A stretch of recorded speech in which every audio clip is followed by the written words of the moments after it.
Volunteer Master Gardener, and I am under the umbrella of Texas A&M AgriLife Extension. They do lots of research and they have a lot joined with Facebook and YouTube, and Justin is connecting us to that today. So I'm going to talk all about fall vegetable. Have any particular questions? So I like to start and end with this slide, and you're welcome to take pictures of any of my slides. We have a couple of websites here that you can go to and get all kinds of free information about horticulture, but all kinds of edible and ornamental trees, turf, insects, just all kinds of free information that you can get from those websites. Handout for today, vegetable gardening. So you might notice across the top it goes from January through December, and then down the left side we have a whole bunch of vegetables in alphabetical order for you. So the way to read it is if it's very dark, that's ideal time to plant, and if it's shaded, that's still up for vegetable gardening. Now, if you haven't already picked out a spot that you're going to do your gardening, that's the first thing, vegetable gardening. So you want to be sure and pick a spot that it's not getting dappled sunlight. You want straight. You don't want that light to be coming through leaves. You want good solid sunlight. So you want to make sure that you have good, if you're gardening in containers, so this would be container gardening, this would be raised bed gardening. So if you're gardening in some kind of container, you want to make sure that you have drain holes, either in the very bottom or the side bottom of those containers, the media itself that you're using to grow those vegetables. So a lot of people are asking me, specifically, can you tell me what's rose soil to 1 part compost?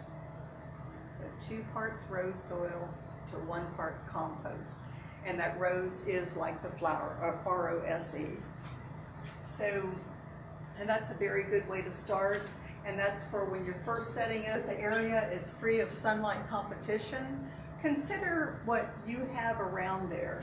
So say you have a spot picked out like this, and there's nobody living behind you on the other side of that fence. And maybe that's your south or your west side.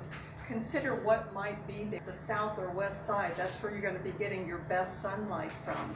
So you want to make sure that they're not going to have something big that'll block out your sun. Also consider, have you or a nearby, you expect an oak tree, a magnolia tree to get quite a bit bigger, and like magnolia trees, they have those real thick to your garden easily. Drip irrigation is always the best, but if you can't set up a drip irrigation system, soaker hoses are fine. Hose end sprinklers are fine, so that waters for you. So you also want to make sure that you have good air circulation. We have these microclimates in our backyards. It always seems to be a little bit stagnant. There's no air movement. Whereas if you go sit in this other area of your yard, you feel some kind of airflow. Well, that's the kind of area that. Also try to make sure that you can see that garden. Even if it's like when you're rinsing your dishes in the kitchen sink, you can see that garden. It'll make you be thinking about that garden. So the more you think about it, the more you're likely to be out in it. And just checking on things, your leaves, or maybe poke my finger into the soil up to that second knuckle and just see if it's, if it's the right kind of moisture. If it's bone dry where I can't even get my finger into the soil, then I need to somehow improve that moisture flow. Now, if it's soggy wet, then this right now is a bad judge, because we're getting all this rain, it's crazy rain. But, under normal times, you want to check that moisture level. So there's all kinds of garden bowls on it. That's fine. A lot of people, way back when and out in the country, you can't put a bunch of walls on all your garden beds. So to reach in, you compress and compact that soil.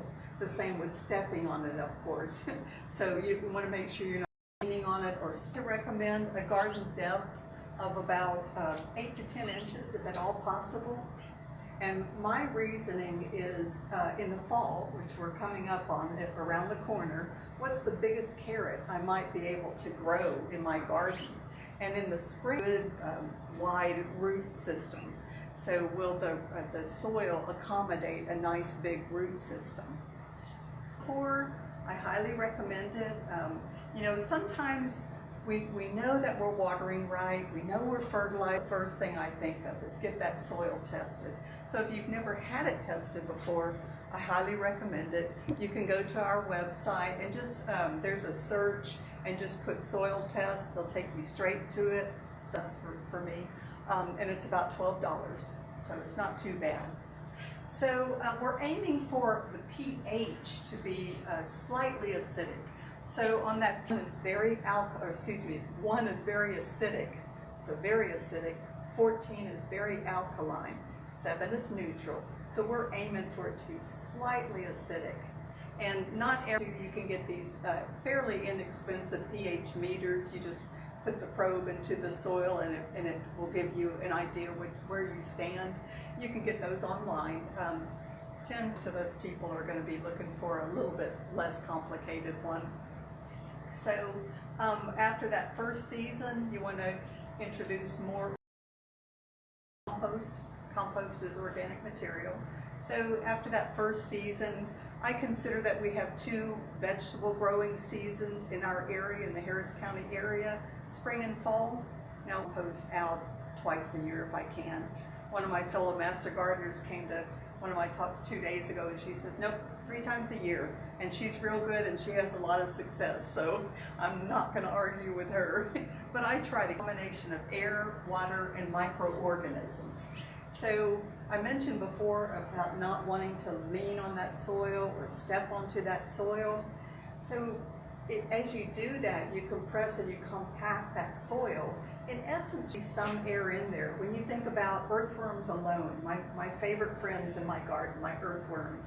So if you can imagine just being right beside an earthworm, real small, making its way through your garden, and it's got some soil that's got a little air in it, and then it comes up on an area that's been stepped on or compressed or compacted, it kind of goes up and like, ooh, I can't go any further, it's in the soil.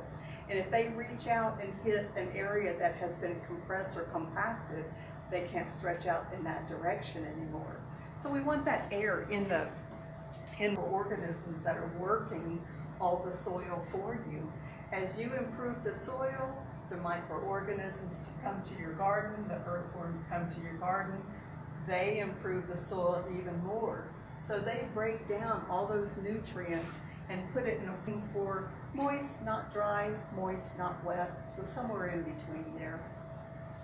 So different kind of fertilizers, and I'm not trying to advertise for these, even though I do use all of them. But I'm trying to point out that we want the first number, there should always be 3 numbers on what other 2 numbers.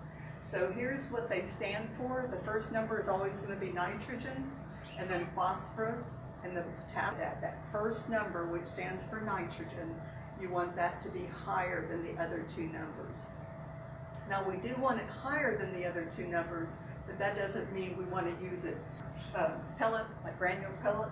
So say this one says 3 tablespoons fertilizer out there, you risk not just burning the plant, but also the roots of those plants. So remember that those roots are bringing in nourishment, and if you do damage to those roots, then they can't quite bring in nourishment as well as they should be able to. So there's all other kinds we don't usually even talk about. We usually talk about those 3, nitrogen, phosphorus, and potassium. But there's all kinds of oil. So these plants are constantly reaching for all these elements. There we go. So if you get a chance to compost, highly recommend it. I do lots of talks on composting. It's a lot of fun once you get going, and you'd be amazed at the things that you would normally put out. You can be making that compost for yourself. So you don't have to have a structure like that. You can just have a pile off to the side of your yard. Now there is a difference between down, and usually we're working it into our soil, whereas mulch is hopefully organic material. I don't recommend those chemicals that they use them for. So hopefully you're using organic mulch, and so that has not been broken down yet. That's the main. Mulch, we use it for all of the soil, which helps regulate the temperature of the roots in that soil. So it helps control weeds, unwanted insects. It helps, sometimes you'll get this, what they call it, crusting on top of the soil. It's not bad, it just looks funny, and it does an erosion. And one of my favorite things that it does is when you're using organic mulch, and when you plant your new plants, you reapply mulch. So wonderful stuff. So me, a lot of fun gardening together. But the idea is just, there's 5 days to harvest, well, usually more than that, but one might be 120 days to harvest. So figure out which, or if you bought a small plant from a nursery, hopefully they say, and if not, if you can at least know what variety you're buying, then you can go online. It might become hard, it might become mushy. Sometimes there's seeds in it, like in the spring, and you grow eggplants.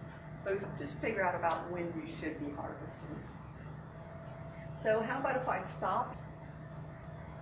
Maybe there's questions online? Not so far? Okay, we're doing good then.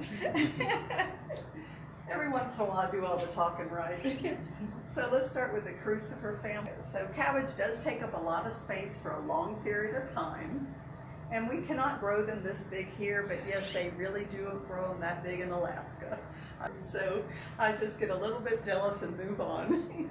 So usually we're planting these between October and lengths of harvest time and all. So something that's interesting about cabbage is that it has a defensive mechanism.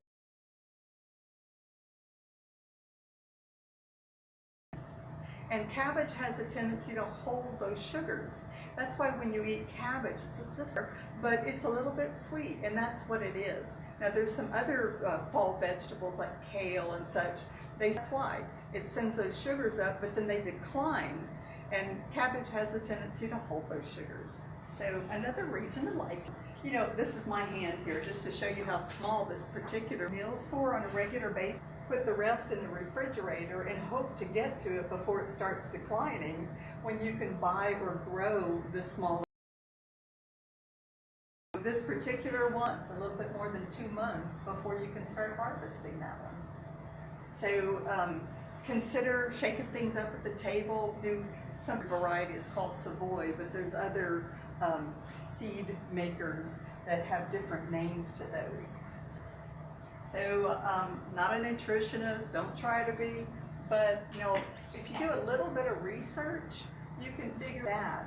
And if you pick the vegetables that you like the most and you figure out what they're high in, then you can kind of balance your own diet by growing the various vegetables that are high in that particular nutrient. There's micronutrients in all of our vegetables, and then most all of our vegetables. So I love international cooking, and I love Chinese food. So I always try to include some Chinese vegetables. In the store they call it the Napa type with an N instead of an R. So absolutely delicious. And look at this cut in half. Oh, I just want to go out for Chinese food every time I look at that picture. And something to consider what I'm trying to show in this picture is a lot of vegetables you can trellis up. So instead of growing everything, or though this is a vegetable, some of the fruit likes to be off the ground. So it's good to trellis up whenever you can. Right? You know, if you let the head go too long, it starts flowering. I finally put a picture in there to show what we're aiming for. So, you know, when you think the broccoli head has a whole bunch of little stems that meet to a bigger stem. So when you harvest your broccoli head, just cut it on side shoots. But you can still make side dishes out of it, added to, you know, soup, stews, stir fries, my go-to. And hopefully in a few weeks, you'll get more side shoots. So you can plant. I forgot to ask the people online to let us know where they are. We even like to watch people in different countries, so let us know. So broccoli and Nebraska oleracea, very good for us. Collards kale, kohlrabi, and this is a kohlrabi. I had no idea what that was until about 20 years ago. I was wandering through the vegetable garden with the master gardeners working out there, and they were harvesting this kohlrabi, and I'm looking at that thing. So with all three of these, collards, kale, and kohlrabi, you can direct seed growing area. Whereas transplant means you're either growing the plant from seed inside and you're transplanting the plant to the growing area, or you bought it from a nursery and you're going to transplant the plant to the growing area. Does that make sense? You can do either. You can very distinct. It's like a taproot, and I don't want to disturb that taproot, so that's why I recommend direct. The collards and kale, most varieties get a lot bigger. So check the variety. You're probably going to want to get at least 12 to 15. This is collard, just such an elegant looking plant, and I love them. So with any of your fall vegetables that grow in this mosaic form, it's kind of like those in the fall that you grow like this. If you're only cooking for 1 or 2, maybe 3, a meal out of, maybe 1 or 2 leaves or 3 leaves will be enough. So harvest from the outside of those so all these tender ones will keep growing in the middle for you. So it's absolutely wonderful. Now if you like collards as much as I do, from this plant, 1 or 2 from this plant, 1 or 2 from that, until you have enough to make whatever meal you're preparing for. So wonderful plant. Having a baby, maybe an international business meeting or something, and you're gone for a couple of weeks or 4 weeks, and you come back and those outer leaves start to still use them though. Harvest those leaves, bring them inside, rinse them off, pat dry them, and just run your knife on either side of that mid vein. And that's what's going to be tough. So you can still use the rest of that leaf. Put that on. Right here is one plant, and look at those wonderful fresh new leaves. So the winter boar, that one was winter boar. This is red boar. Tastes just as good. And in the winter time, and you've got no other flowers blooming out there. So this is the only pretty thing out there in your garden. So it tastes delicious. So this is a Hanover salad, another kind of kale, very mild flavored kale. It's not necessarily growing in that mosaic form. So you just get in there and cut off what you want for that meal. And this is Toscano, so I'm only going to show you things that do very well in our long time, since before I was gardening. So this is that kohlrabi. So the whole thing is edible. Let me show you. Okay, it's kind of light colored, garden tub. Put it on your compost pile. But everything else is edible. So sometimes you go to the grocery store and you'll just see the bulb part, but the whole thing is edible. So all these stems are edible. You can cut them off in manageable sizes and use them for dips. And then the leaves, you can put them in any.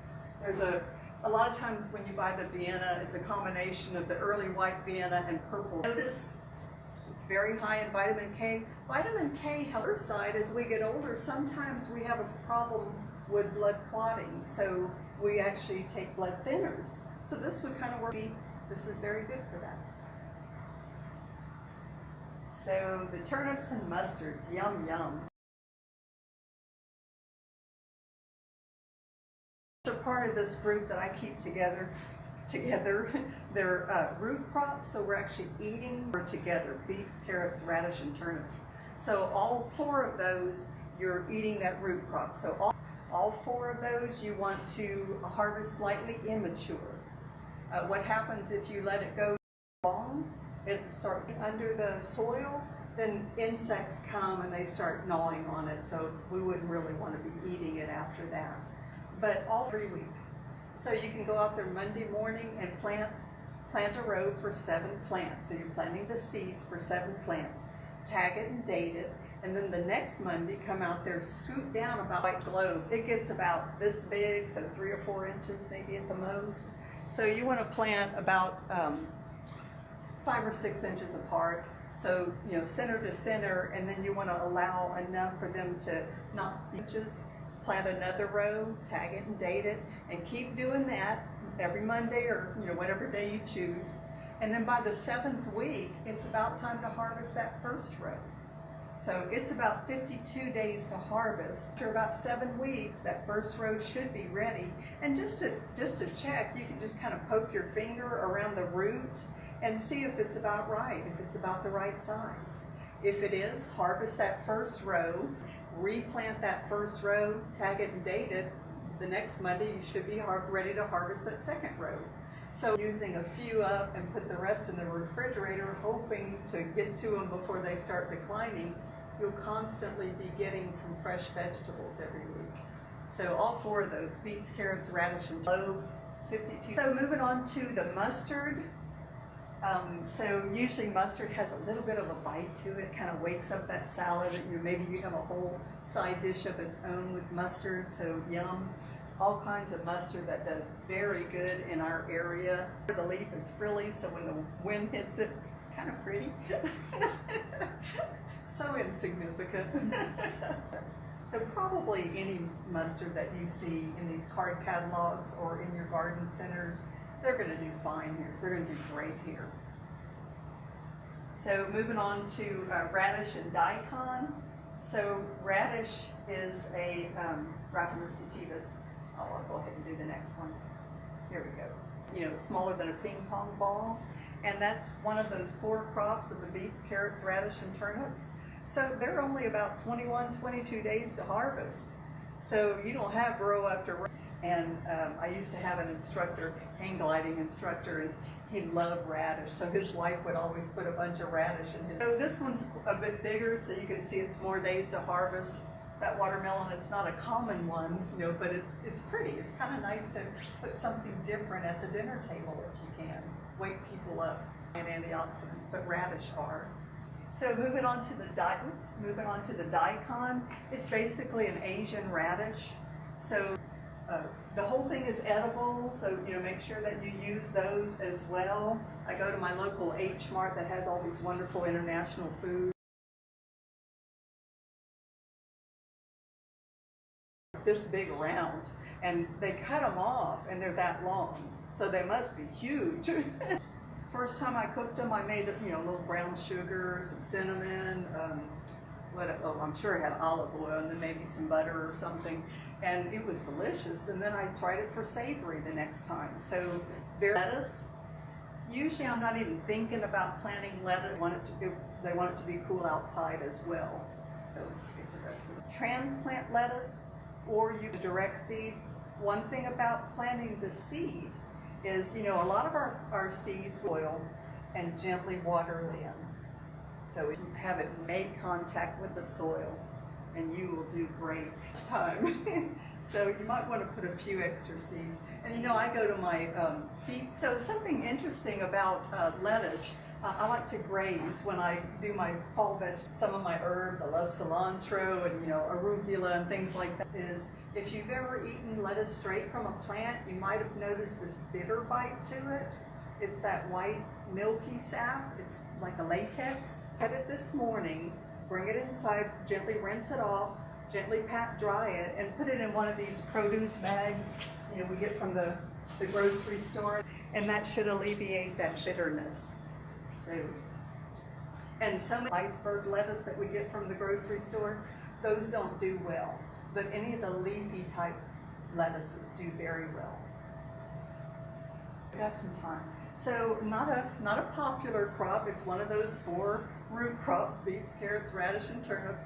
I love beets though in our area. This will certainly wake people up at the dinner table, right? You go shopping at Target and you come home and you cook that, and it's like, oh, did I? It's like their little bullseye came with you. But there's some yellow beets, there's some white beets, there's all different. Birds are going to have those seeds for you, very commonly grown in our area. Now, in case you've never prepared red beets before, don't wear a beautiful light colored shirt and blouse, because that red will come off as you cut it up. So the umbel family, I'll talk about carrots. So carrots, part of those 4 root crops: beets, carrots, radish, and turnips. So you only want to direct seed. You want to harvest slightly immature, and all kinds that do. I love that Touchon. Love this orange rocket. I need to get a better picture of that. It makes it look so dry, but They're all good. My mom could have offered me when I was little parsnips. I wanted to put some stuff in here that people don't talk about that much. So I had never heard about parsnips until my friend from Tennessee, we found out I had recipes. So they look like a carrot. They look like a white carrot. They usually take longer to harvest, days to harvest than a carrot. So usually into soup, stews. I don't know about stir fries, but I would think so. So, and the same thing, like carrots, you can plant them a little bit closer together in the garden bed. So the same with choke. That's another one that a lot of people don't talk about. But, the Italians love to cook with them, right? So you don't want them to go this far, and after a few weeks, and oops, they had turned to flour. So, I couldn't really eat them. So you want to harvest them like this. So artichoke. And that shows you, I recommend it. So on leeks. So leeks is kind of a hands-on crop. So we want to do something called blanching with leeks.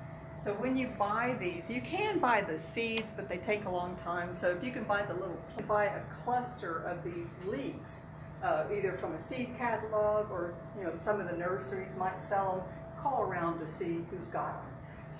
So that the soil is a little bit lower than the top of where you need to go. So you're going to be adding soil through the grow, like a set, I think they would call it. You put that in the soil for a little bit, and then you go out there and you pull up that soil thing, because you want to make sure that it has good fertilized soil. So you build that soil up a little bit around it, and then you let it grow a little bit more, and then you build up that soil, and you keep doing that. You let it grow, you build up more soil until they start getting big. Growing season, keep pulling that soil up. And the reason why you're doing that, it's called blanching. So you're keeping it white, and that's keeping leek and potatoes cooked in there. Oh, it's so good. So very easy to do. It's kind of hands-on, and it's a fun experience. So you can have the kids, grandkids out there with you. And garlic. So garlic is a fun crop in that, say you're growing garlic out in your garden bed, and you have some friends coming over, and you're cooking a meal for them, but you are growing some out in your garden bed. So you can go out there and you can cut off one leaf. So this is a leaf. You can cut off a leaf from this plant, and a leaf from this plant, and a leaf from another plant, until you have enough garlic flavor to accommodate that recipe. And you only want to cut off one leaf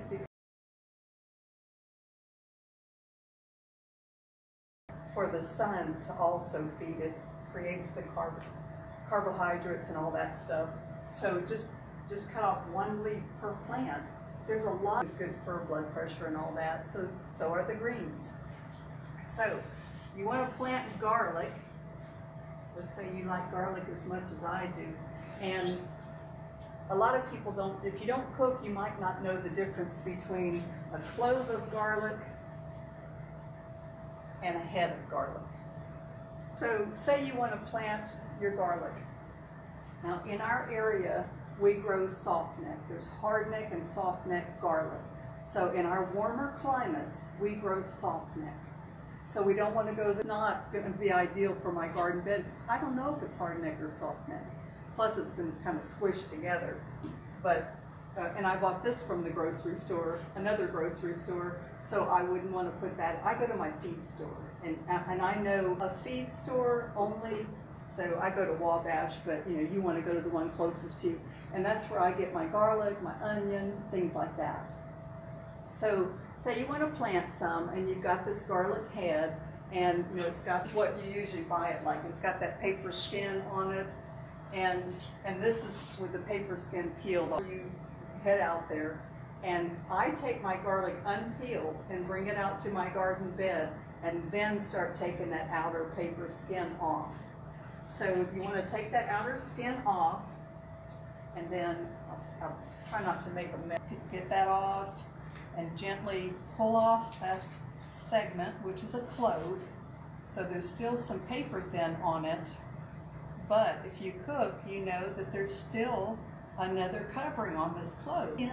So this is how it was growing in the ground. It had the pointy end, And then over here, they call it the basal plate with garlic. You want to plant with the pointy end up, and you want to plant it about an inch and a half or 2 inches under, and you too will have lots of luck. Now, some I don't really have that much luck growing garlic. I don't get good heads, and things happen.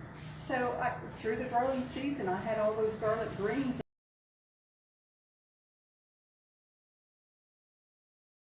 But you can do it both ways. You can have some of your garlic that you grow hoping to get those good heads, and some of your garlic you'll have a real big clove, and then you'll have a small one. So there's big and small. I would for sure plant the big ones and then cook with the small ones. Now, if you have extra room in the garden bed, why not put the small ones in there too? But plant the big ones, because that way you're giving yourself more of a chance to have some nice. Each clove is going to end up, what you're hoping for, each clove will end up being the size of one head. So this little clove should grow, and it takes months. So you're planting these about October. I think I usually plant mine about for a long time, but they don't take up that much room in the garden bed, and you can be picking on them through the growing season. So yeah, and so that's how far apart you want to plant them, from center to center. Interesting, isn't it? And plus it tastes good. So that's I have a little mess to clean up, not too